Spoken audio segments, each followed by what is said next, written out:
Jobs ఉన్నవి, కానీ మనం డైరెక్ట్ జాబ్ కొట్టమంటే అది ఇంకా చాలా కష్టం. కొంచెం difficult compare to IT jobs తెచ్చుకుంటామంటే ఇక్కడ నీకు నువ్వు జాబ్ చేస్తున్నావు అనుకోవాలంటే నీకు పిఆర్ ఉండాలి. ఈ కార్పెంటర్లు, బ్రిక్ లేయర్లని, ఇక్కడ హౌస్ కన్స్ట్రక్షన్ గానీ పెయింటర్లు, వీటికి చాలా demand. The end of the day నీకు పిఆర్ కావాలి, పిఆర్ వస్తుంది అండ్ నీకు స్ట్రెస్ లెస్ లైఫ్ వస్తుంది, స్ట్రెస్ లేదు. అలాంటిది చేయాలా? లేకపోతే వాళ్ళెవరో అటు ఊరేగారు 3 కోట్లు వచ్చినాయి, వీళ్ళెవరో 4 కోట్లు వచ్చినాయి అని చెప్పి. ఇక్కడ సేఫ్టీ కూడా ఎప్పుడు ఏదో ఒక ఇన్సిడెంట్ జరుగుతుంటుంది. ఆ గన్ కల్చర్ కానీ ఇదంతా చాలా లైక్ వర్స్ట్ గా ఉంటది. ఇక్కడ ఆస్ట్రేలియా అయితే one of the safest country in the world. మా డాడీ ఇది అంటున్నాడు, మా మమ్మీ అది అంటుంది, ఏం చేయాలో అర్థం కావట్లేదు. చాలా మంది స్టూడెంట్స్ తెలుసా టర్వర్ అంటారు, లేకపోతే ఇంకొకళ్ళు అంటారు చెఫ్, అదేంది వంట మనిషా, అలాంటి చేసే వాళ్ళు కూడా మనం రెస్పెక్ట్ కూడా రియాలిటీ చెప్పాలంటే ఇండియాలో అయితే. ఇప్పుడు పంజాబీస్ ఫస్ట్ వస్తారు, వాళ్ళ గోల్ క్లియర్ అనమాట, మన ఫ్యామిలీని తీసుకొని రావాలి ఇక్కడికి అంటే పిఆర్ కొట్టాలి. 10.25 cents అయితే ఆ 25 cents అనేది కూడా పడాల్సిందే అకౌంట్ లో. పే అనేది $35-36 ఉండాలి. దేనికి ఉపయోగం లేకుండా ఓన్లీ టీఆర్ వేసుకోవడానికి ఆ 3 సంవత్సరాలు ఎక్స్ట్రా ఇక్కడ ఉండడానికి ఒక 50 లక్షలు ఖర్చు పెడుతున్నాము. ఇది హాయ్ వంశీ, హాయ్ వెంకయ్య, ఏంది సంగతులేంది? అంత నార్మలే, వచ్చి 1 year అయిపోయింది. ఏంది పొద్దున్నే తినలేదే? ఏంది చిన్న మాట్లాడతారు? ఇంకేంత మాట్లాడాలి? అదేంది గట్టిగా మాట్లాడాలి, గట్టిగా అంటే ఓకే. అది నాకు అర్థం కాదు ఏంటంటే, ఇప్పుడు వచ్చి నువ్వు సంవత్సరం అయిపోయింది కదా? అవునన్నా, వచ్చి సంవత్సరం అయింది. ఈ సంవత్సరంలో ఏంది ఆస్ట్రేలియా ఎట్టుంది? ఆస్ట్రేలియా ఎలా ఉందంటే కంపారిటివ్లీ అనుకున్న దానికన్నా బాగానే ఉంది. స్టార్టింగ్ లో కొంచెం స్ట్రగుల్ అయ్యాను, కానీ లైక్ మనం వచ్చాక $25 పే ఉంటుంది. మనం అన్ని చూసి like government minimum pay 24 point something అలా ఉంటుంది. అది చాలా అనుకుంటాం కానీ అది కష్టమే కొంచెము. So it will take time, but ఇప్పుడు గుడ్ జాబ్ ఉంది, అంతా బాగుంది. ఫస్ట్ జాబ్ ఎప్పుడు వచ్చింది నీకు? ఎన్ని నెలలకు వచ్చింది? ఫస్ట్ జాబ్ నేను 2 months తర్వాత వచ్చింది. వచ్చాకే ఫస్ట్ ఒక 20 days ఏం వర్క్ చేయలేదు. ఆ తర్వాత ఓబర్ చేశాను. ఫస్ట్ 1 month ఓబర్ చేశాను. తర్వాత మన పేజ్లోనే సోలోలో జాబ్ అంటే, సో దాని ద్వారా మన పేజ్ ద్వారా సోలోలో జాబ్ వెళ్ళాను. అది ఓకే, చాలా మంచి పే, అది కామన్ పే స్టార్టింగ్. జనరల్ గా ఈ జూలై ఇంటేక్ వస్తుంది కదా మనకి స్టూడెంట్స్ కి. జూలై ఇంటేక్ వస్తుంది. జూలై ఇంటేక్ లో వచ్చే స్టూడెంట్స్ గానీ లేకపోతే రావాలనుకుంటున్న వాళ్ళకి కానీ దాని నెక్స్ట్ ఆస్ట్రేలియాకి ఏమంటావు? అసలు రావచ్చా రాకూడదా? ఇప్పుడు నేను నిన్ను ఎందుకు అడుగుతున్నా అంటే, నువ్వు ఒక ఊరు మొత్తాన్ని తీసుకొస్తున్నావు. మీ ఊరు, ఇగో ఈ వెంకయ్య మీ ఊరే, ఆ బద్రి మీ ఊరే, ఇంకా ఎంతమంది ఎందుకు నిన్ను అడుగుతారు కదా వీళ్ళందరూ వచ్చేటప్పుడు. ఈయన 3 నెలల క్రితం 4 నెలల క్రితం వచ్చాడు, ఏంద్రా ఎట్టుంది ఏంది సంగతి అని అడిగినప్పుడు నువ్వు ఏం చెప్పి వాళ్ళని అరే ఇక్కడ బానే ఉంది, ఆ ధైర్యం ఏం ధైర్యం అది? అంటే నా పర్స్పెక్టివ్ ఏంటంటే, కంపేర్ టు ఇప్పుడు ఆస్ట్రేలియా, అమెరికా, కెనడా, ఐర్లాండ్, ఈ మేజర్ గా ఇప్పుడు ఈ 4 countries other than that Germany వెళ్తా ఉన్నారు. కంపారిటివ్లీ మనకి ఆస్ట్రేలియా బెటర్, ఎందుకంటే సేఫ్టీ పరంగాని వేజెస్ కూడా ఇక్కడ చాలా హైగా ఉంటది. వేజెస్ కూడా స్టడీ అంటే ఎక్కడైనా ఒకటి, అమెరికా ఎక్కడైనా ఒకటే. కానీ ఇప్పుడు ఐటీ జాబ్ కావాలంటే మాత్రం అమెరికా ప్రిఫర్ చేసుకోవచ్చు. కానీ ఇప్పుడున్న సిచ్యువేషన్స్ లో అమెరికా వెళ్ళటం చాలా కష్టం. అంటే లైక్ ఆ ట్రంప్ ఆ రూల్స్ కానీ, అక్కడ సేఫ్టీ కూడా ఎప్పుడు ఏదో ఒక ఇన్సిడెంట్ జరుగుతుంటుంది. ఆ గన్ కల్చర్ కానీ ఇదంతా చాలా లైక్ వర్స్ట్ గా ఉంటది. ఇక్కడ ఆస్ట్రేలియా అయితే one of the safest country in the world. అదైతే మంచిగా ఉంటుంది అండ్ వేజెస్ కూడా చాలా బాగుంటుంది ఒకవేళ మీరు గుడ్ జాబ్ లో ఉంటే. అట్లా కాదు, ఇప్పుడు ఇది సేఫెస్ట్ కంట్రీ అని చెప్పడానికి దీంట్లో కూడా రేసిజం ఉంటది, అన్నీ ఉంటాయి. యా రేసిజం, బట్ నువ్వు ఎక్కువగా ఫేస్ చేయవు రేసిజం ని. చాలా రేర్ గా, అందరికి అవ్వదు కానీ 90% పీపుల్ కి అవ్వదు నాకు తెలిసిన. నాకు ఈ 1 year లో అయితే అలాంటిది ఇంతవరకు అవ్వలేదు. వెంకయ్య ఏంది 3 నెలలు అయిందా 4 నెలలు అయిందా? 5 months అయింది. ఎట్టుంది ఏంది అది ఏమనుకున్నా? నిజం చెప్పు, ఒకటి నిజం చెప్పు. ఒకవేళ కనుక వంశీ గానీ వీళ్ళెవరు తెలియపోయి ఉండుంటే నువ్వు డైరెక్ట్ గా ఇక్కడికి వచ్చిన తర్వాత నీ లైఫ్ ఎలా ఉండేది? అంటే నువ్వు ఆలోచించుంటావు కదా, అరే నాయన వీళ్ళు లేకపోతే, లేదా వీళ్ళు ఉన్నారా బాబు అందుకే నేను ఇట్లా ఉండగలిగా అన్న ఇంటెన్షన్ ఎప్పుడన్నా వచ్చిందా? వచ్చిందన్న, చాలా సార్లు వచ్చింది. అది ఇక్కడికి వచ్చాక ఇండియాలో ఉన్నప్పుడు మనకి ఈ విషయాలన్నీ ఏం తెలియవు. ఒకటే ధైర్యం, మనోడు ఉన్నాడు అన్న ఒక ధైర్యం ఉంది. కాకపోతే ఒకవేళ నాకు ఇక్కడికి వచ్చిన తర్వాత నేను అబ్జర్వ్ చేసిందంటే ఏంటంటే, మీరు పడ్డ స్ట్రగుల్స్ మాకు తెలిసాయి. అంటే మీరు చాలా స్ట్రగుల్స్ పడి ఉంటారు.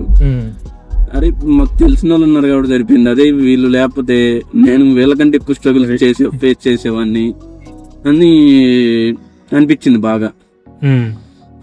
అంటే ఆ స్ట్రగుల్స్ అంటే మామూలు స్ట్రగుల్స్ కాదన్నాయి. పార్ట్ టైం దొరకపోవడం కానీ, హౌస్ గానీ స్టార్టింగ్ లో హౌస్ ఎత్తుకోవడం అంటే చాలా కష్టం ఇండియా నుంచి. అప్పుడన్నా గానీ నేను వచ్చినప్పుడు మార్కెట్ ప్లేస్ లో నేను ఫైండ్ అవుట్ చేసి ఇద్దరు పంజాబీ గాయస్ తో బంగ్లాదేశీతో వెళ్తూ ఉన్నా నేను రూమ్ షేరింగ్. అవును, ఇప్పుడు వీళ్ళకి అదేం ప్రాబ్లం. ఇప్పుడు మనం అందరం ఉన్నాం కాబట్టి అందరూ మంచిగా ఒక హౌస్ లో మంచిగా. అప్పుడైతే మరి నా కజిన్ ఉండేవాళ్ళు సిడ్నీలో, రాఘవ అని. ఆ అబ్బాయి అయితే డైరెక్ట్ బంగ్లాదేశ్, శ్రీలంకనే మొత్తం 2 years ఆఫ్ లైఫ్ అట్లానే గడిపాడు అనమాట. అంటే బేసిక్ ఏంటంటే అప్పుడు అలా ఉండేది. ఆయన వచ్చి 6-7 years ముందనమాట.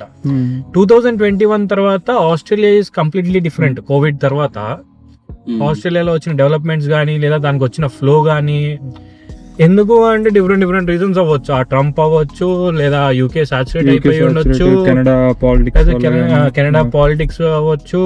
డిఫరెంట్ రీజన్స్ వల్ల ఆస్ట్రేలియాకి డిమాండ్ పెరిగిపోయింది. ఆస్ట్రేలియా సేఫ్ అవ్వచ్చు. సరే, ఇప్పుడు నువ్వు చెప్పు వెంకయ్య, నువ్వు రీసెంట్ గా వచ్చావు కదా, రీసెంట్ గా వచ్చావు కాబట్టి నేను ఈ క్వశ్చన్ అడుగుతుంది. ఆస్ట్రేలియాకి ప్రాసెస్ ఈజీయా కష్టమా? డాక్యుమెంటేషన్ ఎక్కువగా ఉండిద్దన్నా. సరే, అంటే డాక్యుమెంటేషన్ పరంగా చాలా ఎక్కువగానే ఉండిద్ది, కానీ కష్టమేం కాదు, అవుద్ది చిన్నగా చేయించుకుంటే. అంటే కొద్దిగా డాక్యుమెంటేషన్ ఎక్కువ, అన్ని సరిగ్గా ఉంటే పెద్ద కష్టమేం కాదన్న వీసా. కానీ వీసా వస్తుందా నీకు? డాక్యుమెంటేషన్ కరెక్ట్ గా ఉండి వస్తుందన్న ఖచ్చితంగా. డాక్యుమెంటేషన్ లేకపోతే ఐటీఆర్స్ చాలా మందికి ఉండవు. డాక్యుమెంటేషన్ లేకపోతే చెప్పలేం. డాక్యుమెంటేషన్ కరెక్ట్గా ఉండి ఆ జిఎస్ ఇంటర్వ్యూ ఒకటి చేసుకుంటే పక్కా అయిపోద్ది అన్న. మోస్ట్ ఆఫ్ ద టైమ్స్ మనకి డాక్యుమెంటేషన్ ఎక్కువ ఉన్నా గానీ చాలా డిలే అయ్యింది ఒకసారి. ఫర్ ఎగ్జాంపుల్ ఇప్పుడు లోన్ అయితే ఒక్కొక్కరికి 10 days లోనే వచ్చింది, ఒకరికి 2 months పట్టొచ్చు. ఇక్కడ ఐటీఆర్స్ దగ్గర ప్రాబ్లం అయింది. ఇప్పుడు వేసుకున్న వాళ్ళకి ఇంకా ఐటీఆర్స్ వదలలేదు. ఈ ఇంటేక్ జూలై వేసుకున్న వాళ్ళు పాపం వాళ్ళు ఇంకా ఐటీఆర్స్ కోసం వెయిట్ చేస్తున్నారు. సో ఒకసారి ఎవ్రీథింగ్ పర్ఫెక్ట్ గా ఉన్నా గానీ బట్ ఇట్ టేక్స్ టైం. ఆ ఇంటేకే మిస్ అయిపోయింది. నాకు అలాగే జరిగింది. ఇప్పుడు నేను యాక్చువల్ గా 25 February వద్దాం అనుకున్నాను, కానీ నేను ఈ బ్యాంక్ లోన్ వల్ల నాకు more than 2 months పట్టింది. ఫస్ట్ వేరే లైక్ ఐసిఐ సంథింగ్ ఆ బ్యాంక్ వెళ్తే అది 2 months వరకు వాటి శాంక్షన్ లెటర్ ఇవ్వలేదు. సో దానివల్ల నాకు మా యూనియన్ మెయిల్ పెట్టాడు, సో నీకు ఇంటేక్ టైం సరిపోదు, సో జూలైకి డిఫర్ చేసుకోమని. సో దానివల్ల నేను జూలైకి డిఫర్ చేసుకున్నాను. తెలుసా, ఆస్ట్రేలియాకి వచ్చే 60 to 70% ఆఫ్ ద పీపుల్ ఎవరైతే ఉంటారో వాళ్ళందరూ డిఫరెంట్ టెక్స్ లో వచ్చిన వాళ్ళే. అంటే ఒక ఇంటేక్ కి అవ్వక, ఆ ప్రాసెస్ అవ్వక, ఈ ప్రాసెస్ అవ్వక నెక్స్ట్ ఇంటేక్ వచ్చిన వాళ్ళే. ఎందుకు అంటే సింపుల్ థింగ్, డాక్యుమెంటేషన్ ఏమైంది, ఐటీఆర్స్ ఒకడేమో 2 సంవత్సరాలు ఉండాలంటాడు, ఒకడేమో 3 సంవత్సరాలు కావాలంటాడు, ఇంకొకడేమో ఇన్ని లాక్స్ చూపి, ఒక ఇయర్ 9 lakhs అంటాడు, ఒక ఇయర్ 12 lakhs అంటాడు, ఇంకో ఇయర్ 14 అంటాడు. సో ఈ రిక్వైర్మెంట్స్ పెరిగిపోతుంటాయి. అంటే అది జనరిక్ కి వాళ్ళు అడిగేది, ఎందుకంటే కాస్ట్ ఆఫ్ లివింగ్ పెరిగిపోతూ ఉంటుంది, దాన్ని బేస్ చేసుకొని ఇంత కావాలి ఐటీఆర్స్ అని చెప్తూ ఉంటారు. సో అదొక పాయింట్. సరే, ఇక్కడికి వచ్చిన తర్వాత ఈ రూమ్ ఎత్తుక్కోవటాలు ఇవన్నీ అయిపోయినాయి. మీరు అందరూ ఒక ఇంట్లో ఒక 6-7 కలిసి ఉంటున్నారు, 7 కలిసి ఉంటున్నారు కదా. ఎట్టుండిద్ది 7 కలిసి ఉంటూ ఉంటారు, ఆ క్లీనింగ్ ఈ క్లీనింగ్ అని మళ్ళీ స్ప్లిట్ అయిపోయి ఆ గొడవలు ఈ గొడవ 1 year లో ఇప్పుడు వరకు అట్లా ఏమన్నా జరిగినాయా? అంటే మాకైతే మంచిగా రూమ్మేట్స్ ఎంతవరకు మాకు ఎప్పుడు ఇట్లా చాలా రూమ్స్ లో ఇప్పుడు ఎక్కడైనా మా ఫ్రెండ్స్ చూసాం కదా, వాళ్ళ దగ్గర ఈ స్ప్లిట్ అని ఈ హౌస్ క్లీనింగ్ డ్యూటీస్ అని ఎవ్రీడే కామన్ గా పాపం ఎప్పుడు గొడవలు ఉంటాయి. మా దగ్గర అయితే అలా ఏం లేదు. పాపం ఎవరైనా కానీ చెప్పింది 100%, అది ఇంకా ఒక రూల్ అది పాటిస్తారు. ఇంక స్ప్లిట్ అలా ఏముండదు మా దగ్గర. ఓ మంత్లీ ఒకసారి 2 months ఒకసారి స్ప్లిట్ వేసుకుంటా ఉంటారు, అది కామన్. కానీ కొన్ని దగ్గర అయితే ఎవ్రీడే స్ప్లిట్, అప్పటికప్పుడు ఎవ్రీడే స్ప్లిట్ వాడి 10.25 cents అయితే ఆ 25 cents అనేది కూడా పడాల్సిందే అకౌంట్ లో. అది తీసి పక్కన పెడితే ఇప్పుడు షాప్ కి వెళ్తాడు, షాప్ కి వెళ్ళి మేము వచ్చిన కొత్తల్లో అసలు మా రూమ్ లో వాళ్ళు కానీ లేకపోతే వేరే వాళ్ళని మేము చూసినప్పుడు 3 years బ్యాక్ స్ప్లిట్ వైజ్ అప్పుడు వెళ్తామా, నేను ఒక షాప్కి వెళ్తాను, నువ్వు ఒక షాప్కి వెళ్తావు, ఆయన ఒక షాప్కి వెళ్తాడు. వెళ్ళంగానే దండని కొనంగానే బిల్లు బయటికి రావడం ఫస్ట్ స్ప్లిట్ వైజ్ అనేసి 50 divided by 3, 20 divided by 3 అంతే. ఇంకా నువ్వు ఆ స్ప్లిట్ వైజ్ రచ్చలు మామూలుగా ఉండవు. దాంతో పెద్ద గొడవలైన రోజులు కూడా ఉంటాయి చాలా మందికి ఇంట్లో. దానివల్ల చాలా గొడవలైన రోజులు ఉన్నాయి నాకు తెలిసి. అంటే ఏంటి, నువ్వు ఇంత ఇస్తావా, నేను ఇది తినను, నువ్వు అది అది తినవు. తినను మళ్ళీ చాలా కష్టం. స్ప్లిట్ చేయడం అంత కష్టం, ఇంకోటి ఏం లేదు. తినడం వండడం కూడా కష్టం కాదు కానీ ఇక్కడ ఒకడేమో నేను చికెన్ తిన్నంటాడు, అది ఇంకొకడేమో నేను చికెనే తింటా అంటాడు. అంటాడు. నీ ఇష్టం, నువ్వు సపరేట్ గా వండుకోమంటాడు నేను చికెన్ తిన్నంటే. అది ఒకడు ఆకలి తిన్న అంటాడు, ఒకడు ఈ రోజు ఇది తిన్న ఈ అంటాడు, రోజు ఇది తిన్నా, ఆ రోజు అది తిన్నా, నాకెందుకు వేసారు అని చెప్పి గోల్ చేస్తాడు. ఇది ఎప్పుడు తెచ్చి ఒక్కోసారి ఎప్పుడు తెచ్చారు కూడా తెలియదు. ఐటమ్స్ తెచ్చి బిల్లులో ఉంటది, బిల్లులో ఉంటది. అది అయిపోయింది. కానీ ఎదురా ఇదంటే తినేసా అంటాడు. అది అంతేనా? అంతే. అంతే కదన్నా. మనీ పరంగా మనం ఇంతమంది ఉన్నా గానీ మనీ పరంగా అసలుకి పట్టించుకోకూడదన్నా, మెయిన్ ఆ స్ప్లిట్ విషయంలో. అంటే నేనైతే ఒకటే వెంకయ్య అనుకునేది, ఇప్పుడు మహా అంటే మనం ఇండియాలో ఉన్నా గానీ ఎక్కడున్నా గానీ ఏం చేస్తాం, నలుగురు భోజనం, ఇప్పుడు at the end of the day భోజనం పెడితే ఎవరికి ఏం కాదు. అంతే. ఇప్పుడు అబ్రాడ్ లో అంటే నువ్వు స్టూడెంట్ లైఫ్ లో బతికినంత కాలము కొంచెం టఫ్ అయింది, నీకు జాబ్ లేదు ఇది అంతా లేదు అనుకుంటే కనుక టఫ్ అయింది. వన్స్ జాబ్ వచ్చిన తర్వాత ఎంత తింటాడు వాడు? ఇంకొక మనిషి ఒక $10 తింటాడా, అదే లేదా కదా. $15 తింటాడా? సరే అనిపించింది నాకు. అంటే ఒక్కొక్కరి మెంటాలిటీ ఒక్కోలా ఉండిద్ది. మనకి మొత్తము అదే మెంటాలిటీ ఉన్న రూమ్మేట్స్ ఉన్నాయి. ఇప్పుడు మా ఇంట్లో ఉన్నారు 7 అసలు అలాంటిది ఏం అనుకోరు. ఫుడ్ విషయంలో మాత్రం చాలా మంచిగా ఉంటది మా దగ్గర. మా ఇంట్లో మాత్రం స్ప్లిట్ గురించి ఆ మనీ దగ్గర కానీ నాకు $1 ఇలాగా మోస్ట్లీ ఎవరి ఇంట్లో గొడవ వచ్చేది అదే. మా ఇంట్లో అలాంటిది ఏం లేదు, దానికి హ్యాపీ చాలా. అది ఉండకూడదు, ఉండకూడదు అసలు. అదే చాలా గొడవలకు దారి తీస్తుంది. నేను ఫస్ట్ పంజాబీ ఇంట్లో ఉన్నప్పుడు కూడా సేమ్ ఇట్లా క్యాలిక్యులేటెడ్ ఉండేది ఎప్పుడు.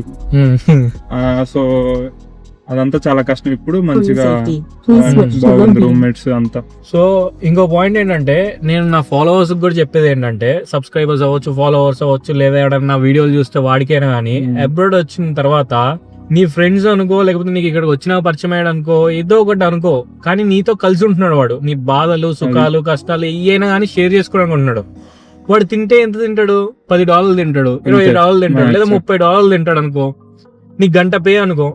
కానీ నువ్వు ఒకటికి ఫుడ్ పెట్టావు అనుకోవచ్చు కదా. నేనైతే అదే అనుకుంటా. అంతే. ఫుడ్ దగ్గర ఒకటి మాత్రం మనం ఎవరు ఆలోచించగలరు. అండ్ నేను అన్ని దానాల కంటే అన్నదానం గొప్పది అనేది అందుకే అన్నమాట.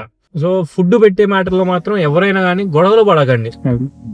అది తీసి పక్కన పెడితే, ఇప్పుడు సరే ఇప్పుడు వచ్చారు 1 year అయిపోతుంది, ఏంది ఐటీ జాబ్స్ సంగతి ఏంది? మీరు అందరూ ఐటీ ఫీల్డ్ కాబట్టి ఐటీ జాబ్స్ గురించి జెన్యూన్ గా చెప్పండి. మన సబ్స్క్రైబర్స్ కానీ ఎవరికైనా వచ్చే వాళ్ళకి జెన్యూన్ గా అసలు ఐటీ జాబ్స్ ఆస్ట్రేలియాలో తగలబడినాయా, లేదా అసలు లేవా?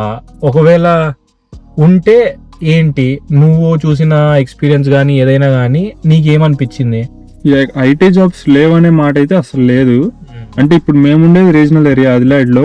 ఇక్కడ చాలా అంటే చాలా లిమిటెడ్ ఆప్షన్స్ ఉంటాయి. అది ఉన్నాయి కూడా మోస్ట్లీ మనకి. ఇప్పుడు ఒకవేళ మనం ఎలిజిబిలిటీ క్రైటీరియా చూస్తే మోస్ట్లీ అది పిఆర్కి కానీ సిటిజన్స్ అనే ఉంటుంది. అంటే only 5% jobs as international student కి వాళ్ళకు ఉన్నాయి. మళ్ళీ మనం సిడ్నీ మెల్బోర్న్ చూసుకుంటే అక్కడ ప్లెంటీ ఆఫ్ ఆపర్చునిటీస్ ఉన్నాయి. కానీ సేమ్ ఇదే మళ్ళీ ఆ పిఆర్ సిటిజన్ అనేది చాలా అంటే చాలా లైక్ అది మధ్యలో లైన్ లాగా ఉంటుంది మనకి జాబ్ కి.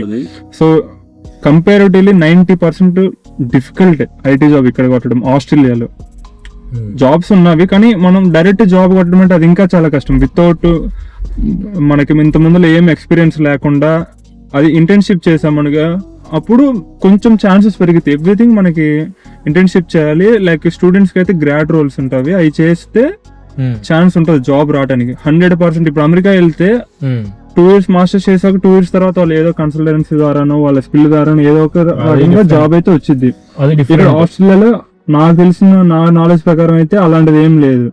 కొంచెం difficult compare to IT jobs తెచ్చుకుంటాం. అంటే ఇక్కడ ఎక్కువగా ట్రేడ్ కోర్సెస్ అంటారు. ఇక్కడ ఈ కార్పెంటర్లు, బ్రిక్ లేయర్లు అని, ఇక్కడ హౌస్ కన్స్ట్రక్షన్ గానీ పెయింటర్లు, వీటికి చాలా డిమాండ్. ఎందుకంటే ఇక్కడ చాలా క్రైసిస్ ఉంది హౌసెస్ మెయిన్. అది ఓకే. ఇప్పుడు నువ్వు ఉన్నావు, నువ్వు ఇప్పుడు ట్రేడ్ కోర్స్ చేస్తున్నావా? చెయ్యాలనుకుంటున్నా. సో ఎంత ఐటీ చదివినా ఎంత ఏం చదివినా కానీ end of the day PR కోసము ఇంకో తిప్పలు పడాల్సిందే. పిఆర్ కోసం మాత్రం వేరే ఆప్షన్ అయితే ఉండదు. త్రూ ఐటీ వెళ్ళాలంటే కొంచెం కాదు డిఫికల్ట్. ఇక్కడ నీకు నువ్వు జాబ్ చేస్తున్నావు అనుకోవాలంటే నీకు పిఆర్ ఉండాలి. అండ్ ఇంకొకటి పాత్వే చూస్ చేసుకుంటే ఆటోమేటిక్ గా సెట్ అవుద్దన్న. సరే ఇంకొకటి నేను చాలా మంది నుంచి వినేది ఏంటంటే, పేరెంట్స్ దగ్గర నుంచి వాళ్ళకి నాలెడ్జ్ లేకపోవచ్చు, లేకపోతే ఆ సరౌండింగ్స్లో ఇండియాలో బతకలేదు కాబట్టి, ఆ సరౌండింగ్స్ ఇండియాలో లేవు కాబట్టి, ఏదన్నా లెట్స్ ఎక్కడికైనా వెళ్ళి జాబ్ చేస్తున్నాడు అనుకో, లేదు ఏదన్నా కొంచెం ఫీల్డ్కి స్విచ్ అయ్యారనుకో, ఇప్పుడు ఎర్లీ చైల్డ్హుడ్ ఉంది, ఇప్పుడు మా కజిన్స్ వచ్చి షిఫ్ట్ అయ్యారు, వాళ్ళు ఏమనుకుంటారు, అరే పిల్లల్ని ఆడిచ్చేదిరా, లేకపోతే ఉదిరా ఆదిరా, అరే నాయన నీకెందుకు, at the end of the day నీకు పిఆర్ కావాలి, పిఆర్ వస్తుంది అండ్ నీకు స్ట్రెస్ఫుల్ అంటే స్ట్రెస్లెస్ లైఫ్ వస్తుంది, స్ట్రెస్ లేదు, అలాంటిది చేయాలా, లేకపోతే వాళ్ళెవరో అటు ఊరేగారు 3 కోట్లు వచ్చినాయి, వీళ్ళెవరో 4 కోట్లు వచ్చినాయి అని చెప్పి నువ్వు వీళ్ళ ఒక్కొక్క కంట్రీ సిచ్యువేషన్ ఒకలా ఉండిద్ది కదా, అది పేరెంట్స్ కి అర్థం కాదు. బేసిక్ గా మనం ఎంత చెప్తున్నా కానీ, లేకపోతే వాళ్ళు ఎంత చెప్తున్నా కానీ, వాళ్ళ ఇంటెన్షన్ ఏంది, ఆ అమ్మాయికి వచ్చింది యుఎస్ లో, ఆ అమ్మాయికి వచ్చింది యుఎస్ లో, ఈ అబ్బాయికి వచ్చింది, నీకెందుకు రాదు, నీకు మేము అంతే చదివించాం కదా అంటే, అదే అర్థం చేసుకోవాలి. ఇక్కడ కాంపిటీషన్ అంతా డిఫరెంట్ ఉంటుంది, అక్కడ డిమాండ్ కూడా డిఫరెంట్ ఉంటది కదా కంపారిటివ్లీ. చాలా మా డాడీ ఇది అంటున్నాడు, మా మమ్మీ అది అంటుంది, ఏం చేయాలో అర్థం కావట్లేదు. చాలా మంది స్టూడెంట్స్ తెలుసా, ఇది చేస్తే ఇది సర్వర్ అంటారు, లేకపోతే ఇంకొకరు అంటారు చెఫ్, అదేంది వంట మనిషా. చెఫ్ కి ఎంత డిమాండ్ ఉంది ఆస్ట్రేలియా, మనకి చాలా డిమాండ్. ఆస్ట్రేలియాలో చెఫ్ కి ఉన్న డిమాండ్ అంటే ఇప్పుడు నార్మల్ బిజినెస్ ఫీల్డ్స్ లో నీకు చెఫ్, నువ్వు కనుక మంచి చెఫ్ అయితే కళ్ళు మూసుకొని నేను పార్ట్నర్షిప్లు పెట్టుకోవడానికి కూడా బొచ్చెడు మంది రెడీగా ఉంటారు, అంత డిమాండ్ ఉంది. అలాంటిది ఇప్పుడు మనం ఇండియాలో చెప్పామనుకో, ఏం చేస్తున్నాడు అంటే చెఫ్ అన్నాం అనుకో, ఏంటంటే వంటాడా, ఏంది వంట చేస్తాడా మీ అబ్బాయి ఆడదాకా పోయి, ఇదే అవుతుంది. ఇది బాగా డిగ్నిటీ ఆఫ్ లేబర్ లేకుండా ఇది అలవాటు అయిపోయి, అంటే అది మన వాళ్ళ తప్పు కూడా కాదు, మన ఇండియాలో కల్చర్ లేదు, కల్చర్ లేకపోవడం వల్ల ఇక్కడ ఏ జాబ్ కైనా బాగా రెస్పెక్ట్ చేస్తారు. ఇప్పుడు మనకి అదే ఇండియాలో మన కార్పెంటరీ జాబ్ కి వెళ్ళామంటే వాడిని కింద నుంచి పై చేస్తాం, ఇక్కడైతే వాడు ఇక్కడ ఐటీ జాబ్ కానీ పెద్ద జాబ్ కార్పెంటరీ జాబ్ అనేది, వాడికి ఎక్కువ శాలరీ, రెస్పెక్ట్, ఇంకా అంతకన్నా చాలా రెస్పెక్ట్ ఉంటుంది, చాలా రెస్పెక్ట్ ఇస్తారు. ఇప్పుడు మేము ఉన్నాం కదా, కొత్త రెస్టారెంట్ బిల్డ్ చేస్తున్నాం కదా, అది రెనోవేషన్ లో ఉంది కదా, డబ్బులు ఉన్నోడి కంటే, ఇన్వెస్ట్మెంట్ పెట్టేవాడి కంటే అక్కడ ఇంపార్టెంట్ ఎవడో తెలుసా, ప్లంబరు, ఎలక్ట్రీషియన్స్, ఈ కార్పెంటర్లు, ట్రేడీ వర్కర్స్. మరి నాయన వాడికి మనం దండాలు పెట్టాల్సి వచ్చింది, అపాయింట్మెంట్లు తీసుకోవాలి, 4 వారాలు 5 వారాలు ఆగాల్సి వస్తుంది వెయిటింగ్ పీరియడ్. ఇప్పుడు మేము అనుకున్నది 4 months లో 5 months లో రెస్టారెంట్ అయిపోద్దని, దాదాపు 1 year అవుతుంది, దాదాపు 1 year కి ఓపెన్ అయిద్ది అనుకోండి, ఇంకా 1 year అవుతుంది. 1 year కి ఓపెన్ అవుతుందంటే ఎంత డిలే ఉండిద్ది, ఎంత వర్క్స్ ఏముండిద్ది చూడు, డిమాండ్ అసలు ఉంది. మన వాళ్ళేమో చేసి పిఆర్ కోసం చేస్తారు, చేసి దాని తర్వాత ఆ ఫీల్డ్ లోనే ఉంటారా, ఎందుకంటే ఫిజికల్ వర్క్ గానీ లేకపోతే అది చేయలేక మనం ఇష్టపడరు ఎక్కువగా మన ఇండియన్స్.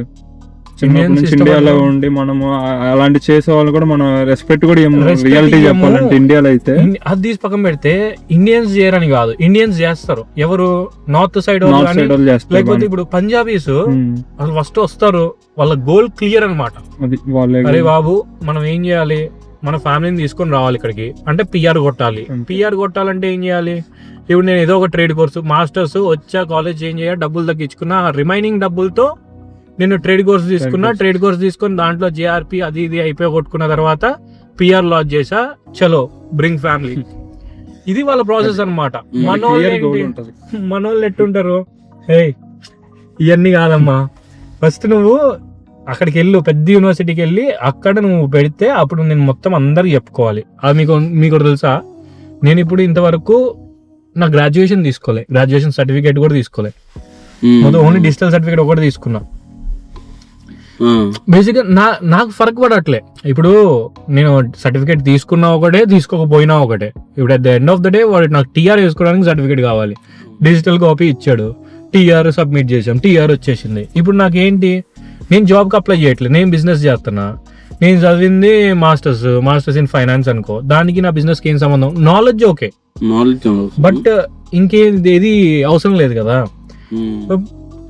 ఇప్పుడు 40 లక్షలు 50 లక్షలు పెట్టి చదివి మాస్టర్స్ దేనికి ఉప్పు ఉపయోగం లేకుండా ఓన్లీ టీఆర్ వేసుకోవడానికి, ఆ 3 సంవత్సరాలు ఎక్స్ట్రా ఇక్కడ ఉండడానికి ఒక 50 లక్షలు ఖర్చు పెడుతున్నాము. ఇది కొంతమంది ఉంటారు, కొంతమంది ఏంటంటే ఓకే నేను మంచి చదవాలి, ఓన్లీ ఇది చేయాలి, వాళ్ళ గోల్ ఏముండిద్ది అంటే వాళ్ళకి ఇంకా 99% 90% అబోవ్ ఉండే వాళ్ళు ఉంటారు, చదువు బిడ్డలాగా అనుకో. కానీ పిఆర్ అనేది మనకి బ్రేక్ చేసింది కాబట్టి వాళ్ళు వేరే పాత్వే చూసుకొని ఎట్ ద ఎండ్ మళ్ళీ చాలా అంటే ఆ 10% పీపుల్ ఏంటంటే ఎట్ ద ఎండ్ మనకి పిఆర్ అనేది కదా మనకి ఇప్పుడు లైన్ ఉంది మనకి దానికి జాబ్ కి, సో అది క్రాక్ చేసి జాబ్ కి వెళ్ళే వాళ్ళు ఇది ఒక వే ఉంటది మళ్ళీ. అది క్రాక్ చేసి జాబ్ కి వెళ్ళే వాళ్ళు different. At the end job కి వెళ్ళాలంటే ఆ 40 lakhs పెట్టడం వర్త్. అదే అట్లా కాదు, నేను ఇట్లా జస్ట్ వచ్చాను నాకు మాస్టర్స్ డిగ్రీ కావాలంటే ఆ 40 lakhs 30 lakhs 50 lakhs అనేది అసలు వర్తే అంటే కాదు. మాస్టర్స్ డిగ్రీ కావాలని కాదు, నువ్వు బిజినెస్ గానీ లేకపోతే ఇంకో ఫీల్డ్ ఏ ఫీల్డ్ కైనా వెళ్ళాలనుకున్నా గానీ అప్పుడు ఆ 40 లక్షలు 50 లక్షలు బొక్కే. బొక్క. జస్ట్ మనకి మనం వేసా జస్ట్ స్టూడెంట్ గా ఏదో కాలేజ్ చదవాలి కాబట్టి వచ్చి కాలేజ్ చేంజ్ అవుతా ఉంటారు ఇక్కడ. అలా చేసుకుంటాం బెటర్. అట్లా కాదు నీ clear goal at the end అదే ప్రొఫెషన్ లో నువ్వు కంటిన్యూ అవ్వాలంటే మాత్రము ఎక్కువగా యూనివర్సిటీ నుంచి నీకు డిగ్రీ కావాలి, లేక అదే ప్రొఫెషన్ లో కంటిన్యూ అయ్యి నీకు ఎట్ ద ఎండ్ ఆ దాంట్లోకి దూరాలి. ఏదైనా అవ్వని మధ్యలో ఎన్ని స్ట్రగుల్స్ వచ్చినా గానీ అనుకుంటే నువ్వు ఆ గోల్ ని లైక్ దాన్నే ఫాలో అవటం బెటర్. దానికోసం ఒక 1 year జాబ్ మానేసిన, పార్ట్ టైం జాబ్ చేయాల్సి వచ్చింది కూడా. అది చాలా మంది లాస్ట్ 1 year గ్రాడ్యుయేషన్ అయిపోయిన 3rd year 2 years అయిపోయాక ఫస్ట్ ఇయర్ లో ప్రతి వాళ్ళు చాలా మంది నాకు తెలిసిన వాళ్ళు అంటే నాకు చెప్పిన సీనియర్స్ కానీ జాబ్ చేసేవాళ్ళు కానీ వీళ్ళు అరౌండ్ 10 months 12 months అసలు ఏ పార్ట్ టైం కూడా చేసేవాళ్ళు కదా వాళ్ళు. వాళ్ళు సంపాదించిన ఎంతైనా అయ్యే కొంచెం ఎక్స్పెన్సెస్ వాడుకున్న వాళ్ళు. సో 1 year మినిమం అనేది చాలా అంటే చాలా స్ట్రగుల్ పెట్టే వాళ్ళకి జాబ్ దొరికింది. ఆస్ట్రేలియాలో స్టార్టింగ్ ప్యాకేజ్ వచ్చేసి $60,000 to $65,000 ఉండిద్ది. అది ఇంక్లూడింగ్ సూపర్ ఉంటుందా, ఎక్స్క్లూడింగ్ సూపర్ ఉంటుందా, డిపెండ్స్ ఆన్ వాళ్ళ company rules and me experience, me packages ఇవన్నీ మాట్లాడుకుంటారు కదా డిస్కషన్స్, వీటి మీద డిపెండ్ అయి ఉంటాయి అన్నమాట. సో సరే ఈ ప్యాకేజ్ ఇదంతా అయిపోయింది. మీకు బేసిక్ గా వంశీ అండ్ వెంకయ్య సెటిల్ అవ్వాలని ఉందా ఇక్కడ? ఇక్కడ అట్లా అట్ ద ఎండ్ మనకి ఇక్కడ మంచిగా పిఆర్ కొట్టి మంచి జాబ్ లో చేసి సెటిల్ అవ్వాలనే ఉంది. సెటిల్ అవ్వాలని. ఇక్కడ సెటిల్ అయిపోతారా? ఎందుకు సెటిల్ అవ్వాలి అంటే ఇండియాకి ఇక్కడ లేనిది ఏంటి? ఇక్కడైతే వర్క్ లైఫ్ బ్యాలెన్స్ అని ఒకటి అంటారు. ఇక్కడ చాలా బాగుంటది ఆ టైం. ఇప్పుడు ఫర్ ఎగ్జాంపుల్ 9 to 4 జాబ్ ఉంటే 9 to 4 చేస్తాము, మళ్ళీ ఇంటికి వెళ్ళాక మళ్ళీ అది పడించుకుంటాము, అలాంటి ఏమి ఉండదు ఇక్కడ. మళ్ళీ వీకెండ్ సాటర్డే సండే వర్క్ అనేది ఉండదు. పే మంచిగా ఉంటది ఇక్కడ, చాలా బాగుంటది పే. కానీ మీకు ఎప్పుడు అనిపించలేదా అంటే నాకు ఈ పే గురించి, బిజినెస్ గురించి, వీటన్నిటి గురించి ఆలోచిస్తున్నా at the back of mind ఒకటి అనిపిస్తూ ఉంటది, అరే ఫ్యామిలీని మిస్ అవుతున్నామే 100% అది అని చెప్పేసి ఒక పాయింట్ ఉంటది. ఆ పాయింట్ వచ్చినప్పుడు కొంచెం బాధ అవుతానే ఉంటది ఎప్పటికప్పుడు. మీకేమనిపిస్తుంది? సర్లే మనం వాళ్ళని ఇక్కడ తీసుకురావచ్చు అనిపిస్తుందా, లేకపోతే అసలు ఏమనుకుంటున్నారు? నేనైతే ఒకటే మైండ్ లో పెట్టుకున్నాను, ఎవ్రీ 1 year కి ఒకసారి వెళ్ళి అంటే నేను మిగతా వాళ్ళు కూడా ఇచ్చే సజెషన్ అదే, మీరు మోస్ట్లీ స్టూడెంట్ బేస్ ఉన్నప్పుడు 100% వెళ్ళడానికి ట్రై చేయండి. ఎందుకంటే మీరు తర్వాత టీఆర్ లోకి వెళ్ళాక మనీ సంపాదించుకోవడానికి ఆ టీఆర్ ఫీజు అంటారు, మళ్ళీ జాబ్ కోసం అని, మళ్ళీ దానికి మనీ దాని పే స్లిప్స్ అని రకరకాల కథ ఉంటది. సో అప్పుడు వెళ్ళడం చాలా డిఫికల్ట్. స్టూడెంట్ బేస్ లో ఉన్నప్పుడే ఒక 1-2 times వెళ్ళి వస్తే చాలా అంటే చాలా బెటర్. నా సజెషన్ అయితే అది స్టూడెంట్స్ కి. 100% హోమ్ సిక్ ఫీల్ అవుతాం మనం ఇండియాలో ఉంటే ఒక 5-6 times వెళ్ళేవాళ్ళం. అదే హాస్టల్ స్టూడెంట్ అయితే, డే స్కాలర్ అయితే ఇప్పుడు అదే డిఫరెంట్. హాస్టల్ అయితే దసరాకో సంక్రాంతికో దానికో దీనికో ఒక 10 days అలా స్పెండ్ చేసి, ఇండియాలో ఉన్న మనం ఒక 2 months స్పెండ్ చేస్తాం అంతే ఇంట్లో. మిగతాది మొత్తం 10 months హాస్టల్లో ఉంటాం. ఇక్కడ ఏంటంటే 1 year కో 1.5 year కో స్టూడెంట్ లో ఉన్నప్పుడే అలా వెళ్ళేసి ఒక 1 month 2 months trip, minimum 2 months అయితే చాలా బాగుంటది. మీరు కూడా స్టూడెంట్స్ అందరికి కూడా పర్టికులర్గా చెప్తుంది ఏంటంటే ఎక్స్పెన్సెస్ గురించి, వీటి గురించి ఆలోచించకండి అసలు. ఎందుకంటే అదొక ఎక్స్పీరియన్స్ అనమాట, అదొక ఎమోషనల్ మూమెంట్, అదొక ఎక్స్పీరియన్స్ అనమాట. సో అలాంటి మూమెంట్స్ కి అరే ఇంత అవుతాయి అంత అవుతాయి అని ఆలోచించకండి.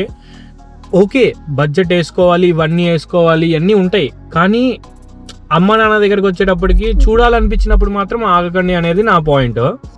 ఎందుకంటే ఆల్మోస్ట్ మనం ఈ ఏజ్ లో ఉన్నామంటే వాళ్ళు ఒక 45-46 వచ్చేసి ఉంటాయి, ఆల్మోస్ట్ 50 టచ్ అవుతూ ఉంటారు. నెక్స్ట్ ఇంకో 30 years వాళ్ళు మన డెవలప్మెంట్ చూసినా ఏం చూసినా ఇంకో 20 years హ్యాపీగా ఫీల్ అవ్వడం ఇవన్నీ ఉంటాయి. అంటే మీరు ఇంకా నెక్స్ట్ ఒక 30 years వాళ్ళ దగ్గరికి వెళ్ళగలుగుతారు. అంటే నేను ప్రాక్టికల్గా మాట్లాడుతున్నా. సో ఇప్పుడు దాకా వాళ్ళు 50 years మిమ్మల్ని కష్టపడి పెంచి ఇవన్నీ చేసినందుకు వాళ్ళకి మీరు ఇచ్చేది ఓన్లీ ఒకటే రిటర్న్ ఏంటంటే వాళ్ళు ఎక్స్పెక్ట్ చేసిన స్టేజ్కి వెళ్ళి వాళ్ళని బాగా చూసుకోవాలి. సరే ఎవ్రీ మంత్ కాకపోయినా అబ్రాడ్ నుంచి ఎవ్రీ 4 months కాకపోయినా ఎవ్రీ 3 months కాకపోయినా ఇయర్ కి ఒకసారి వెళ్తే మంచిది. కొంతమంది కుదరదు బికాస్ ఆఫ్ నా లాంటి ఉన్నాడు. ఇప్పుడు అన్ని బిజినెస్ లో వదులుకొని వెళ్ళలేను నేను, కష్టం. ఒక్కోసారి లేకపోతే కుదరదు అనమాట. అలాంటి సిచ్యువేషన్స్ లో ఏం చేయలేం, అది సెటప్ చేసిన తర్వాత వెళ్ళాల్సి వస్తుంది. అలా కాకుండా నార్మల్ గా ఉన్న వాళ్ళు, జాబ్ చేసే వాళ్ళు మాత్రం 100% వెళ్ళటానికి ట్రై చేయండి, అంతే కదా. జస్ట్ మనం మనీ పంపిస్తే వాళ్ళు ఏదో హ్యాపీ అవుతారని కాదు, జస్ట్ మనం మనీ ఒక 1 lakh పంపిస్తే మంత్లీ, అది వాళ్ళేం హ్యాపీనెస్ ఫీల్ అవ్వరు. నువ్వు అట్లీస్ట్ ఆ ఇయర్ కో 2 years కి అట్లీస్ట్ 2 years కైనా ఒకసారి వెళ్ళి ఒక 2 months స్పెండ్ చేస్తే అది 20 lakh నువ్వు మనీ 1 lakh మనీ కూడా పట్టించుకో. అసలు అది వాళ్ళ మనీ మనం ఎప్పటి నుంచో చూస్తున్న మనీ, మనం పుట్టిన నుంచి వాళ్ళు చూసే మనీ. అది వాళ్ళు ఎప్పుడు సంపాదిస్తారో తెలుసా, అంటే సంపాదిస్తారు అంటే ఎప్పుడు సంతోషిస్తారో తెలుసా. మన ఇండియాలో బేసిక్ గా నా దృష్టిలో నువ్వు వెళ్ళి మీ అమ్మ నాన్నతో ఉండి తిరుగుతా, అది దేని మీద ప్రైస్ చూడకుండా నువ్వు వాళ్ళకి కొనిపిస్తా ఉంటావు చూడు, ఆ మూమెంట్ లో నాకు హ్యాపీనెస్ ఉండిద్ది అనమాట. అంటే వేరే ఒక్కొక్కరికి ఒక్కోలాగా ఉండిద్ది. నేను ఎప్పుడైతే ఇండియా వెళ్తానో ఆ రోజు నేను దేని మీద ప్రైస్ చూడకూడదు. వాళ్ళతో తిరిగినంత కాలం, వాళ్ళతో తిరిగినంత సేపు నాకు చిన్నప్పటి నుంచి ఏదైతే కొనిపెట్టాడో నేను ప్రతిదానికి ఏడ్చేవాడిని, నాకు అది కావాల్సిందే, ఇది కావాల్సిందే అని చెప్పి. 100 మా నాన్న కానీ మా అమ్మ కానీ ఎప్పుడు ఏ రోజు దేనికి నో చెప్పడం కానీ ఏది లేదు, ఏది కావాలంటే అది కొనిపెట్టేవాళ్ళు. సో ఇప్పుడు మనం వాళ్ళని అలా చూసుకోవాలంటే నువ్వు కష్టపడు, సంపాదించు, ఎల్లు, వాళ్ళతో టైం స్పెండ్ చేయి, గివ్ దెమ్ బ్యాక్. వాళ్ళు ఎక్స్పెక్ట్ చేయరు, కానీ ఏంటంటే అలా చేసిన టైంలో వాళ్ళు బయటికి చెప్పకపోయినా లోపల చాలా సంతోషంగా ఫీల్ అవుతారు. రీసెంట్ గా నేను మా మదర్ వంశీ వస్తున్నాడు కదా, వంశీతో పాటు నువ్వు గాని వచ్చేయి అని అంటున్నారు. మనోడు 6 months కాలేదు, కానీ అది వాళ్ళు కొంతమంది ఎక్స్పెక్ట్, లైక్ ఆటోమేటిక్ పేరెంట్స్ అంటేనే చూడాలనుకుంటారు. ఎందుకంటే దేశం కానీ దేశంలో, అది ఇండియాలో ఉంటే అట్లీస్ట్ ఒక 10 times అని వస్తావు, ఇక్కడ అది కూడా ఉండదు కాబట్టి. సో ఛాన్స్ దొరికినప్పుడు వెళ్ళడం బెటర్. నువ్వెంత మంచోడివి అయినా, నువ్వెంత చెడ్డోడివి అయినా, మీ అమ్మకి మాత్రం మీ నాన్నకి మాత్రం నువ్వు మంచోడివి. ఈ మధ్యలో ఈ సొసైటీ ఇదంతా అది వాళ్ళ దృష్టిలో నెగిటివ్ అయ్యాం, వీళ్ళ దృష్టిలో నెగిటివ్ అయ్యాం అని మాట్లాడుకోవడం తప్ప, మీ అమ్మ నాన్నకి నువ్వు ఎప్పటికీ మంచోడివే. మళ్ళీ వెళ్తే 1 year లోనే వచ్చావు, ఏం చేసావు అన్ని ఏం పట్టించుకోవాలి. ఎవడో కోసం మనం ఏం చేయాల్సిన అవసరం కూడా లేదు ఇక్కడ. అది కొంతమంది పేరెంట్స్ కి మనం ఇవ్వాలి. కొంతమంది అంటే ఇప్పుడు సొసైటీ గురించి పట్టించుకునే వాళ్ళు బేసిక్ ఇదంతా చేస్తారనమాట. ఇప్పుడు సొసైటీ గురించి పట్టించుకోవాలి, ఎప్పుడు నువ్వు చారిటీ చేయి, దాని గురించి చేయి. అంటే ఇప్పుడు నువ్వు వాడికి హెల్ప్ చేయి, వాడి గురించి పట్టించుకో. అంతేగాని ఇప్పుడు వాడు ఏదో అంటాడు, నేను సంవత్సరానికి ఇంటికి వెళ్తే ఏందయ్యా అప్పుడే వచ్చేసాడా, మళ్ళీ మొన్నే వెళ్ళింది, ఇవన్నీ నీకెందుకు, నువ్వు అవన్నీ ఏం చూడాల్సిన అవసరం లేదు. అండ్ చాలా మంది ఇంకో పాయింట్, ఇక్కడ మనం ఇది మాట్లాడుకుంటున్నాం కాబట్టి, ఒకవేళ కనుక మీకు అబ్రాడ్ లో ఉండి కొంతమంది అసలు ఎప్పుడు ఇంటి బయట బతుకుంటారు, ఫుల్ స్ట్రెస్ అవుతూ ఉంటది. ఇప్పుడు నేను మా కజిన్ చూస్తున్నా, ఎప్పుడు బయట బతికిన, అంటే బయట హాస్టల్ నుంచి బయటకు వచ్చిందే లేదు, హాస్టల్ నుంచి అంటే ఇంటి నుంచి బయటకు వచ్చిందే లేదు. వాళ్ళకి ఎట్లుండిద్ది అంటే బేసిక్ గా, అరే ఏంటి ఈ ప్రపంచం ఏంటి, జాబ్ కి పార్ట్ టైం జాబ్ కి వెళ్ళాలి, అటు వెళ్ళాలి, ఈ బాక్స్లు ఎత్తాలి, ఆ బాక్స్లు ఎత్తాలి, ఇంట్లో ఏమో క్యూన్ అనమాట. ఎట్లా అరే అసలు అది తీయాలన్నా ఇది తీయాలన్నా అమ్మ నాన్న వచ్చి తీస్తారు, ఏ రోజు ఒక మాట అని ఉండరు, నువ్వు ఏమంటే అది దానికి సై అంటారు. సో ఇలాంటి ఎన్విరాన్మెంట్ నుంచి సడన్ గా చేంజ్ అయ్యేటప్పటికి వాళ్ళకి అనిపిస్తుంది, అరే ఎందుకు వచ్చారా బాబు, ఏంది తలకాయ నొప్పి, వెళ్ళిపోతే బాగుండు అని చెప్పి అనిపిస్తూ ఉంటది. సేమ్ ఇదే ఫీలింగ్ మా కజిన్ కూడా వచ్చింది. ఆఫ్టర్ 6 months వాళ్ళు కూడా 1 year అయిపోతుంది వచ్చి ఆల్మోస్ట్. ఇప్పుడు ఏమంటది తెలుసా, నువ్వు ఏదైతే ఫీజు కట్టావో ఆ ఫీజు నేను ఇస్తాను, ఫస్ట్ సెకండ్ సెమిస్టర్ ఫీజు వెళ్ళిపో అంటే యాడికి వెళ్ళేది, నేను వెళ్ళను, ఉండాలి. నేను 10 సంవత్సరాలు అంటే చూసావా, వచ్చినప్పుడు అరే వెళ్ళిపోతే బాగుండు, తర్వాత 1 year 2 years ఉండి వెళ్ళిపోతా, నేను మాస్టర్స్ అయిపోగానే వెళ్ళిపోతా, తర్వాత ఒక 10 years ఉండి వెళ్తా. ఇలా ఇంకా నీకు ఇక్కడ వదిలి వెళ్ళబుద్ధి కాదనమాట. లైఫ్ అలా ఇక్కడ అంతా రన్నింగ్ లైఫ్ ఇక్కడ అబ్రాడ్ లో. ఇప్పుడు నువ్వు ఒక్కడే ఇంట్లో ఖాళీ కూర్చుంటే అందరు వర్క్ వెళ్ళి వస్తా ఉంటారు, నువ్వు 5 days ఖాళీ కూర్చుంటావు, 100% ఆ 6th day అనేది 100% నువ్వు కూడా ఎక్కడికి జనరల్ అది అనిపిస్తుంది. ఇంకా తర్వాత వాడేదో సంపాదిస్తుంది ఈడేదో అని కాదు, మనం ఏదో ఒకటి చెయ్యాలి. కానీ ఇక్కడ ఆటోమేటిక్ గా ఎంత సోమరిపోతులైనా కానీ వాడు జాబ్ చేయాల్సింది ఇక్కడ, లేకపోతే వాడికి నెక్స్ట్ డే అవ్వదు. మొత్తం ఖాళీ అయిపోయింది పాకెట్. అందుకే నేను కూడా చెప్పేది ఏంటంటే, బాగుపడాలంటే ఒకవేళ పేరెంట్స్ ఇది చూస్తూ ఉంటే, ఒకవేళ ఎవడైనా బాగుపడాలంటే అబ్రాడ్ రండి, బాధ్యత తెలిసింది ఫస్ట్, ఏంటి రెస్పాన్సిబిలిటీస్ ఏంటి, ఇవన్నీ ఏంటి అని చెప్పి తెలుస్తుంది అనమాట. తెలిసి నొప్పి అనేది తెలిసిద్ది. అంటే మన పేరెంట్స్ ఏదైతే పడ్డారో ఆ పెయిన్ మనకు తెలుస్తుంది. 20,000 సంపాదించడానికి, 50,000 సంపాదించడానికి ఎంత కష్టపడాలి, ఎంతమందిని జాబ్ అడగాలి, జాబ్ అడిగిన తర్వాత దాంట్లో ఎంతమందితో తిట్టించుకోవాలి, ఆ జాబ్ చేస్తున్నప్పుడు ట్రైనింగ్లో కానీ తర్వాత అయినా కానీ నువ్వు బాగా చేస్తే ఎవడేమండవు, నీ మీదే టోటల్ బిజినెస్ వదిలిపెట్టే వాళ్ళు కూడా ఉంటారు. కానీ నువ్వు బాగా చేయకుండా ఆ నాటకాలు ఈ నాటకాలు పడి అటు ఇటు తిరిగి at the end of the day ఏదో నాకు డబ్బులు కావాలి కదా అన్న మనస్తత్వంతో చేస్తుంటే మాత్రం at the end of the day ఎవడు గ్రో అవ్వడానికి చాలా తక్కువ ఛాన్సెస్ ఉంటాయి.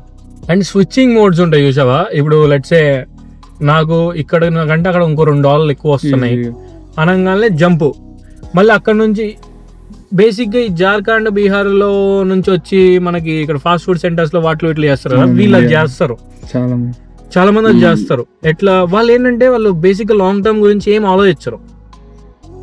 వస్తారు, ఈ రోజు వస్తారు, వాడికి ఆధార్ కార్డు కూడా వాడు డూప్లికేట్ కొట్టించుకుంటాడు, లేకపోతే ఏందో తెలియదు, ఒక బ్యాగ్ ఉండిద్ది అది వేసుకొని వచ్చేస్తాడు. ఎందుకంటే నేను స్టాల్స్ నడిపే కాబట్టి నాకు ఈ ఎక్స్పీరియన్స్ ఉంది కాబట్టి చెప్తున్నా. ఈరోజు నేను 600 ఇస్తా ఆ చెఫ్కి, రేపు ఏం చేస్తాడు వాడు 650 ఇంకోటి ఇస్తా అంటాడు, వాడి దగ్గరికి వెళ్ళిపోతాడు. నీకు చెప్పేది ఉండదు, పెట్టేది ఉండదు, అయిపోయా. అక్కడ 650 నుంచి ఇంకొకటి ఒక 10 రోజుల తర్వాత 700 ఇస్తా అంటాడు, వాడి దగ్గరికి వెళ్ళిపోతాడు. అందరు ఇట్లా ఉంటారు అనట్లేదు, కానీ 99% ఇంతే ఉంటారు. అటు సైడ్ నుంచి వచ్చి అన్ఎడ్యుకేటెడ్ ఈ చెఫ్లు వీళ్ళందరూ చేస్తారు కదా మన ఇండియాలో. సో మన ఇండియాలో బిజినెస్ కు ఉన్న పెద్ద ప్రాబ్లం అదే. ఇక్కడ ఏంటంటే ఆ ప్రాబ్లం ఉండదు, డిగ్నిటీ ఆఫ్ లేబర్ ఉండిద్ది. ప్లస్ అది కాకుండా ఏంటంటే చదువుకున్న వాళ్ళు మాత్రమే అబ్రాడ్ రాగలుగుతున్నారు. కొన్ని కంట్రీస్ ఉన్నాయి, ఆ కంట్రీస్ గురించి మాట్లాడలేదు. బట్ ఏంటంటే ఆస్ట్రేలియాలో పర్టికులర్ గా డాక్యుమెంటేషన్ గానీ ఆ ప్రాసెస్ గానీ చాలా అంటే చాలా స్క్రూటినిటీ ఎక్కువ ఉంటుంది, చాలా స్క్రూటినిటీ ఎక్కువ ఉండిద్ది. అదంతా గో త్రూ అయ్యి ఇక్కడికి వచ్చిన తర్వాత అండ్ ఇక్కడికి వచ్చావంటే నువ్వు ఆల్మోస్ట్ నీకు ఇంగ్లీష్ వచ్చిద్ది, రిమైనింగ్ థింగ్స్ అంటే ఏమైనా చేయగలుగుతావు నువ్వు. సో అలాంటి కైండ్ ఆఫ్ మ్యాన్ పవర్ ఇక్కడ ఉంది కాబట్టి బిజినెసెస్ కూడా ముంచోడానికి అంటే బిజినెసెస్ సస్టైన్ అవ్వడానికి కూడా ఎక్కువ ఛాన్స్ ఉండిద్ది. కాకపోతే ఇప్పుడు ఇంకొక డ్రాబ్యాక్ ఏంటంటే ఇప్పుడున్న ఏదైతే జనరేషన్ ఉందో అందరూ కాదు, ఒక 70% ఆఫ్ ద పీపుల్ కష్టపడడానికి సిద్ధంగా లేరు. 3 years తర్వాత దానికి ఇప్పుడే జనరేషన్ మారిపోయింది టోటల్ గా. ఎక్స్పెన్సెస్ కి లోన్స్ ఇస్తున్నారు. ఇంతకుముందు మాకు మామూలుగా లోన్ రావడానికి అదొక పెద్ద అచీవ్మెంట్ అనమాట, ఆస్ట్రేలియాకి లోన్ వచ్చిందంటే. అలాంటిది ఇప్పుడు ఎక్స్పెన్సెస్ కూడా లోన్ ఇస్తున్నారు కదా,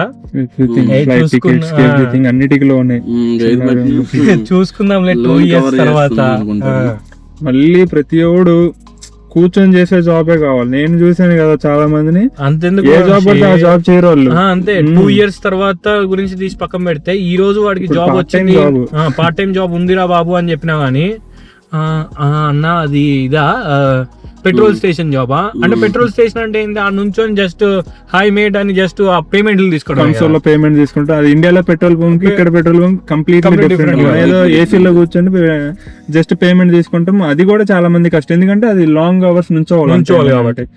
రెస్టారెంట్ కి వెళ్ళరా అంటేనేమో అక్కడ డిష్ వాషింగ్ చేయాలంటేనేమో అది కాదంటాడు వాడికి. జస్ట్ ఇప్పుడు వాడికి ఎలాంటి జాబ్స్ కోరుకుంటారంటే ఏదో సిస్టమ్ ఇంకా కూర్చోబెట్టి ఏసీ ఏదో ఐటీ జాబ్ చేసినట్టు అలాంటి జాబ్స్ ఎక్స్పెక్ట్ చేస్తారు చాలా మంది. వాళ్ళమ్మో అవి ఎక్స్పెక్ట్ చేస్తే చేశారు.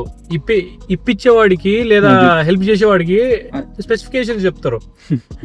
అన్న మీ దగ్గర ఏమైనా ఇట్లాంటి కైండ్ ఆఫ్ జాబ్స్ ఉన్నాయా అంటే ఎక్కువ నొప్పి ఉండకూడదు, బట్ కూర్చొని చేయాలి జాబ్, కానీ పే ఎక్కువ ఉండాలి. పే అనేది మ్యాండేట్,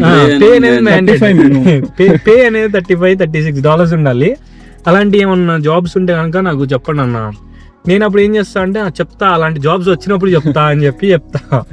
అసలు నాకు ఒక్కసారి అర్థం కాదు ఏం చేస్తారు జనాలు అని చెప్పి. ఇది ఉండకూడదు అది ఉండకూడదు, వాళ్ళకి మళ్ళీ మల్టిపుల్ జాబ్స్ కావాలి, వాళ్ళు చూస్ చేసుకోవాలి. Multiple jobs. కొంతమందికి ఆ జాబే లేక ఎంతో చాలా అండర్ పే చేసుకుంటున్నా వాళ్ళు అవి చేసుకుంటా ఏదో పాపం లైఫ్ గడిపేస్తుంటే వీళ్ళకి వాళ్ళకన్నా 10 rates బెటర్ జాబ్ ఉన్నా కానీ అది కూడా వద్దంటారు వాళ్ళకి. ఇంకా దానికన్నా ఇంకా మంచిది వాళ్ళు చేసే జాబే ఉండకూడదు. అలాంటి జాబ్స్ లేవు అసలు. కొంతమందికి హెల్ప్ చేయడం కూడా వేస్ట్ అనిపించింది తెలుసా. ఏమైంది సరే హెల్ప్ చేస్తాం, తీసుకొచ్చి హెల్ప్ చేస్తాం కదా, చేసిన తర్వాత ఏంటి ఈ జాబ్ మానేస్తాడు. సరే ఇంకో జాబ్ సరే వల్లగా అట్లా వెళ్ళి అందరిలాగానే అనుకొని ఇంకో జాబ్ ఇప్పించాం అనుకో, అది కూడా మానేస్తాడు.